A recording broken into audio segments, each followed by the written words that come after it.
What's up there, my dear friends? Let's join me making this basic chicken salad today. And I want you to be behind me, okay? Come and join me. Alright? Here are the ingredients, my friends. We're using chicken breast here, cooked and diced, dill weed and celery salt, onion, celeries, sweet pickled relish, and Miracle Whip. Let's use this instead of mayonnaise. And we have here dried cranberries. And by the way, advance happy Halloween to all. Let's start. Let's transfer our cooked diced chicken into a bigger mixing bowl so it would be easier to mix. Okay, let's cut our vegetable. Let's start with celeries. And let's dice this small.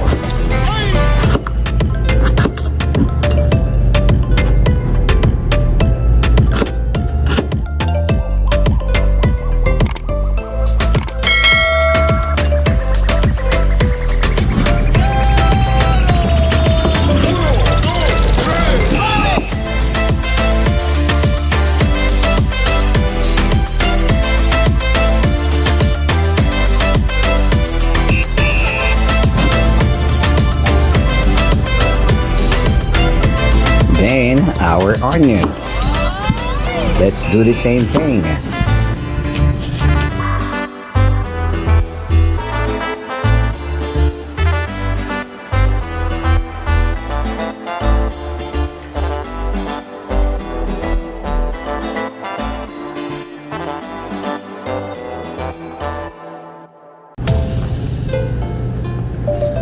There you go.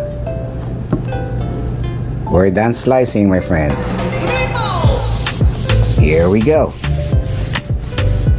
So these are the first initial ingredients that we have. And as usual, when making salad, it requires a lot of mixing. Now let's put our sweet pickled relish and our dried cranberries. First time to see this? Well, you have to know me now. We always wanted to be unique. Okay, mix. Just mix and mix and mix. It's time to put our seasonings, my friends. Let's start with celery salt. About a teaspoon. And this dill weed, about a teaspoon too.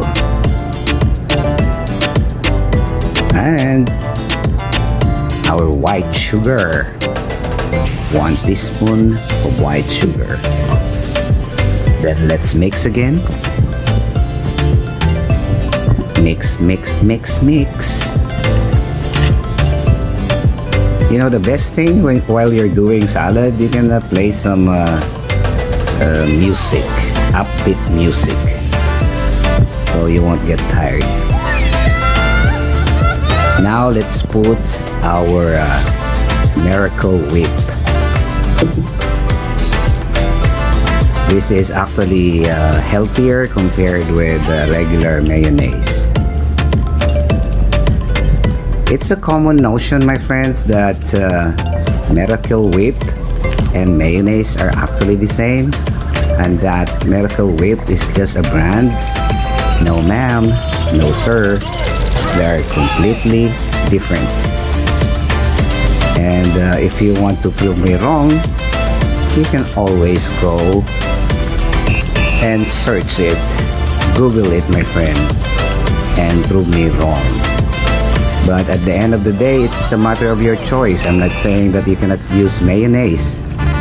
So it's just a matter of choice. For me, I'm using Miracle Whip because it's better for me when it comes to salads like this.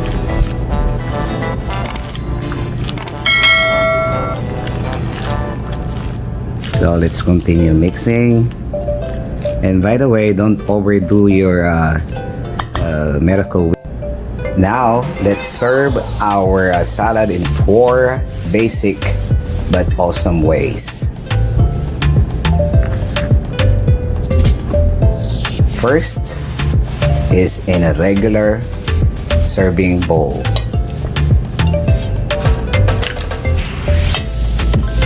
This is the simplest. There you go.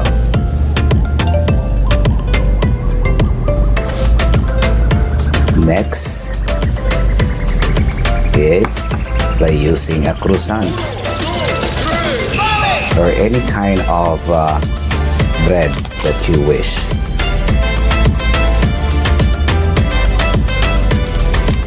There you go. Alright, our chicken salad in croissant. Next is serving it over a lettuce. This is perfect for those who can't have bread or those who are on diet or something, avoiding carb. This is perfect serving.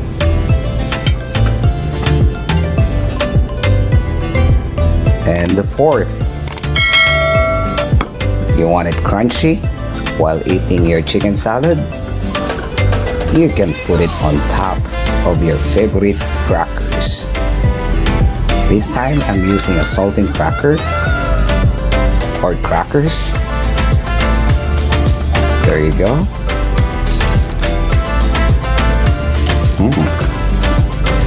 I like this one. Personally, I like this one.